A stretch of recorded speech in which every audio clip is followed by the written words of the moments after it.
नमस्कार दोस्तों, स्वागत है आपका वनडे एग्जाम सेंटर में। दोस्तों, आज के वीडियो में हम लोग बीए 5th सेमेस्टर हिंदी के दूसरे पेपर जिसका नाम है हिंदी का राष्ट्रीय काव्य, उसके सब्जेक्टिव मॉडल पेपर का अध्ययन करेंगे और जानेंगे कि किस प्रकार के प्रश्न इसमें पूछे जाते हैं और 2024 के परीक्षा के लिए कौन कौन से प्रश्न आपके लिए महत्वपूर्ण हैं। आपका जो प्रश्न पत्र होगा वो कुल 75 नंबर का होगा और 3 घंटे में आपको इसको सॉल्व करना होगा, यानी 3 घंटे में इसका उत्तर आपको देना होगा। प्रश्न पत्र कुल 3 खंडों में विभाजित होगा। जो पहला खंड अ होगा उसमें अति लघु उत्तरीय प्रश्न होंगे और जो अति लघु उत्तरीय प्रश्न होंगे वो कुल 10 होंगे और 10 प्रश्न के उत्तर आपको यहाँ पर देने होंगे। चलिए पहले अति लघु उत्तरीय प्रश्नों को देख लेते हैं। पहला प्रश्न है, पृथ्वीराज रासो किसकी रचना है? किसके द्वारा पृथ्वीराज रासो नामक ग्रंथ की रचना की गई थी? तो चंद्रबरदाई के द्वारा इसकी रचना की गई थी, जो पृथ्वीराज चौहान के दरबार में रहते थे और पृथ्वीराज चौहान के ही ऊपर इन्होंने पृथ्वीराज रासो नामक ग्रंथ की रचना की थी, जिसको हिंदी का प्रथम महाकाव्य कहा जाता है और यह कुल 69 समय में विभाजित हुआ है। दूसरा प्रश्न है, कवि भूषण की 3 रचनाओं के नाम लिखिए। भूषण रीतिकाल के वीर काव्यधारा के कवि हैं और इनके 3 रचनाओं का नाम आपको यहाँ पर बताना है। पहला है शिवराज भूषण, दूसरा है शिवा बावनी और तीसरा है छत्रसाल दशक। इन तीनों रचनाओं का नाम आप लिखेंगे तो आपका उत्तर पूरा हो जाएगा। तीसरा प्रश्न है, कर्मवीर कविता के रचयिता कौन है? यानी किसके द्वारा कर्मवीर नामक कविता लिखा गया था? तो कर्मवीर कविता दोस्तों अयोध्या सिंह उपाध्याय हरिऔध के द्वारा लिखा गया था। तो अगर उनका नाम लिखेंगे तो इसका उत्तर पूरा हो जाएगा। चौथा प्रश्न है, मातृभूमि कविता किसकी है? इसके द्वारा मातृभूमि कविता की रचना की गई थी। तो मैथिली शरण गुप्त के द्वारा मातृभूमि कविता लिखी गई थी। यहां पर आपको इसका उत्तर बताना होगा। पांचवा प्रश्न है, हिमाद्र तुंग श्रृंग से प्रबुद्ध शुद्ध भारती, यह पंक्ति किसकी है? इसके द्वारा इस पंक्ति की रचना की गई थी। तो इस पंक्ति के रचनाकार हैं जयशंकर प्रसाद और जयशंकर प्रसाद का जो नाटक है चंद्रगुप्त, जो उनके द्वारा 1931 ईस्वी में लिखा गया था, उसी में यह पंक्ति संग्रहित है, जो नाटक में एक पात्र अलका के द्वारा गाया जाता है। छठा प्रश्न है, इसे एक भारतीय आत्मा के नाम से जाना जाता है। इसको एक भारतीय आत्मा के नाम से जाना जाता है। तो माखनलाल चतुर्वेदी को एक भारतीय आत्मा के नाम से जाना जाता है। और आपको बता दें कि माखनलाल चतुर्वेदी जो थे वो राष्ट्रीय सांस्कृतिक काव्यधारा के कवि थे और उनकी एक प्रसिद्ध कविता है पुष्प की अभिलाषा, जो आपके सिलेबस में लगा हुआ है। उसका नाम भी आपको याद रखना है। आपसे परीक्षा में पूछा जा सकता है कि पुष्प की अभिलाषा के रचयिता कौन है? तो माखनलाल चतुर्वेदी हैं और उनको ही एक भारतीय आत्मा के नाम से जाना जाता है। सातवां प्रश्न है, श्याम नारायण पांडे की 2 रचनाओं का नाम लिखिए। यहाँ श्याम नारायण पांडे की 2 रचनाओं का नाम लिखना है। पहला हो जाएगा हल्दी घाटी और दूसरा हो जाएगा जौहर। 2 रचनाएं हैं श्याम नारायण पांडे की, इनका नाम आपको यहाँ पर लिखना होगा। 8वां प्रश्न है, खूनी हस्ताक्षर किसकी रचना है? खूनी हस्ताक्षर जो कविता है किसके द्वारा लिखा गया है आपको बताना है। तो गोपाल प्रसाद व्यास इसके रचनाकार हैं। तो आपको लिखना होगा कि खूनी हस्ताक्षर गोपाल प्रसाद व्यास की रचना है। तो आपका उत्तर यहाँ पर पूरा हो जाएगा।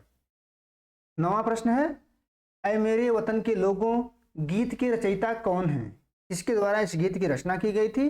तो आपको बता दें कि कवि प्रदीप के द्वारा इसकी रचना की गई थी और भारत चीन युद्ध के समय इसको लिखा गया था और उसी के समय इसको गाया भी गया था। तो 9वें प्रश्न का उत्तर हो जाएगा कवि प्रदीप।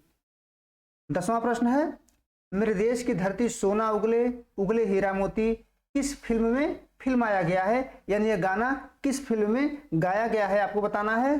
तो एक फिल्म आई थी 1967 में जिसका नाम था उपकार।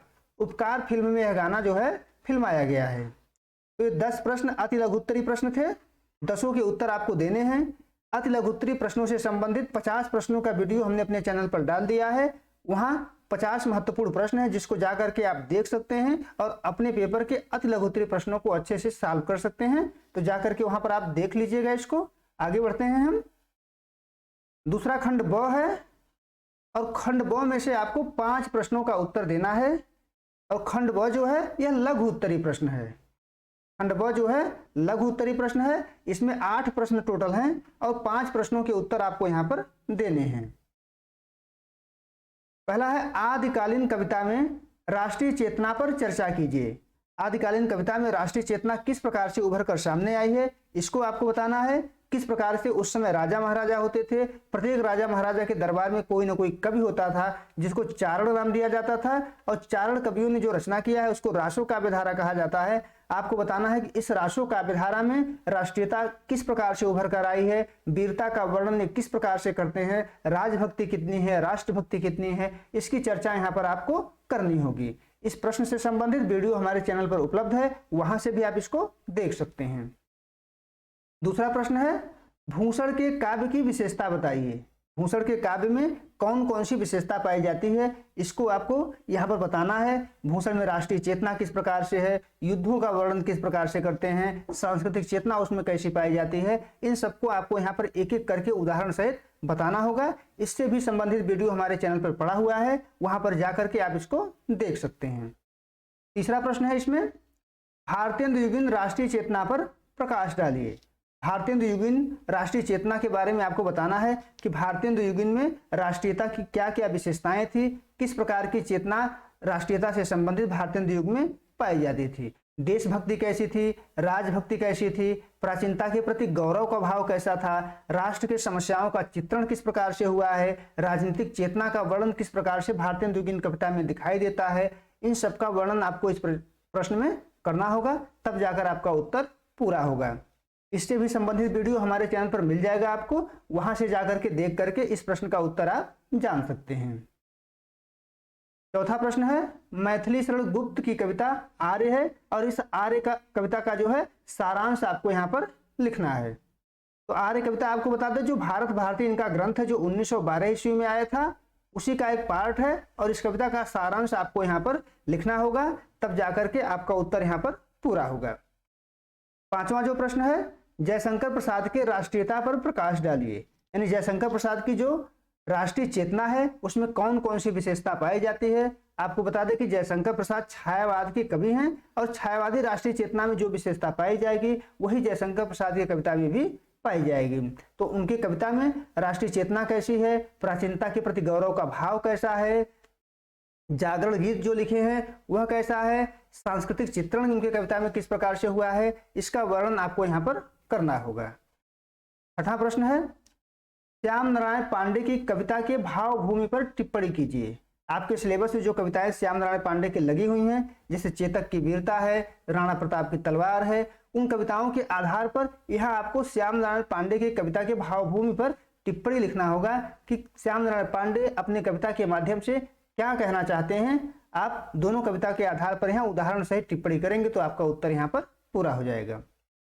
सातवां प्रश्न है, सोहनलाल द्विवेदी की कविता में राष्ट्रीय चेतना की व्याख्या कीजिए। जो सोहनलाल द्विवेदी हैं उनकी कविता में राष्ट्रीय चेतना किस प्रकार से उभर कर सामने आती है, उनके राष्ट्रीय चेतना की विशेषताएं कौन कौन सी हैं, इसके बारे में आप यहाँ पर लिखेंगे तो आपका उत्तर यहाँ पर पूरा हो जाएगा। आठवां प्रश्न है, और आठवां प्रश्न व्याख्या से संबंधित है। चाह नहीं मैं वीर अनेक, बीच का लाइन हमने छोड़ दिया है। इस कविता की व्याख्या आपको यहाँ पर करना है। कविता का नाम है पुष्प की अभिलाषा। आपको संदर्भ सहित व्याख्या करना है, कहाँ से यह कविता लिया गया है, कौन इसके रचयिता है, फिर प्रसंग लिखना है, फिर व्याख्या लिखना है, फिर जो काव्य सौंदर्य होता है इसको भी आप लिखेंगे, तब जाकर के आपका उत्तर यहाँ पर पूरा होगा। तो इसमें जो 8 प्रश्न हैं, 8 प्रश्न में से केवल 5 प्रश्न का उत्तर आपको यहाँ पर देने होंगे और 3 प्रश्न आपको यहाँ पर छोड़ देना होगा। आगे बढ़ते हैं। खंड 100 है, और खंड 100 जो है दीर्घ उत्तरी प्रश्नों से संबंधित है। यानी इसमें दीर्घ उत्तरी प्रश्न दिए रहेंगे, संख्या में कुल 4 होंगे, और 4 में से केवल 2 प्रश्नों का उत्तर आपको यहाँ पर देना होगा। पहला प्रश्न है, मैथिली शरण गुप्त के राष्ट्रीय और सांस्कृतिक चेतना पर प्रकाश डालिए। यानी मैथिली शरण गुप्त जिनको राष्ट्र कवि कहा जाता है, उनकी कविता में राष्ट्रीय चेतना किस प्रकार से उभर कर सामने आई है, सांस्कृतिक चेतना किस प्रकार से उभर कर सामने आई है, इसके बारे में आपको यहाँ पर बताना होगा कि नवजागरण उनकी कविता में कैसी है, प्राचीन सांस्कृतिक गौरव का भाव कैसे व्यक्त हुआ है, राष्ट्र के समस्याओं का चित्रण कैसे करते हैं, स्त्री समस्याओं पर चित्रण कैसे करते हैं, और सांस्कृतिक चेतना का भाव उनकी कविता में किस प्रकार से उभर कर सामने आया है। इस सबको हम विस्तार से लिखेंगे तो हमारा उत्तर यहाँ पर पूरा हो जाएगा। दूसरा प्रश्न है, छायावादी काव्य में अभिव्यक्त राष्ट्रीय चेतना का वर्णन करें। छायावादी जो काव्य है जो 1918 से 1936 तक रहा है, उसमें राष्ट्रीय चेतना किस प्रकार से उभर कर सामने आई है, उसका उत्तर आपको यहाँ पर देना है। राष्ट्रीय जागरण किस प्रकार से इसमें व्यक्त हुई है, प्राचीन गौरव का भाव किस प्रकार से व्यक्त हुआ है, सांस्कृतिक टकराहट की जो चेतना है वह किस प्रकार से उभर कर आई है, और छायावादी कविता में शक्ति और उत्साह की चेतना कितनी है, उसके बारे में यहाँ हम वर्णन करेंगे, तब हमारा उत्तर यहाँ पर पूरा होगा। इससे संबंधित वीडियो भी हम लेकर धीरे धीरे आपको आते रहेंगे। जितने भी प्रश्न हमने आपको बताया है सभी प्रश्नों से संबंधित वीडियो हम धीरे धीरे अपने चैनल पर एक एक करके अपलोड करते हैं। कुछ प्रश्नों का उत्तर हम अपलोड कर दिए हैं और कुछ प्रश्नों के उत्तर अभी अपलोड करने बाकी हैं, जिसको हम बहुत जल्दी कोशिश करेंगे कि हम अपलोड कर दें, ताकि आपके परीक्षा से पहले उत्तर आपको मिल जाए। आगे बढ़ते हैं। तीसरा प्रश्न है, समकालीन कविता में अभिव्यक्त राष्ट्रीय चेतना की विशेषता बताइए। यानी समकालीन कविता में राष्ट्रीय चेतना की कौन कौन सी विशेषताएं हैं, इसके बारे में आपको बताना है।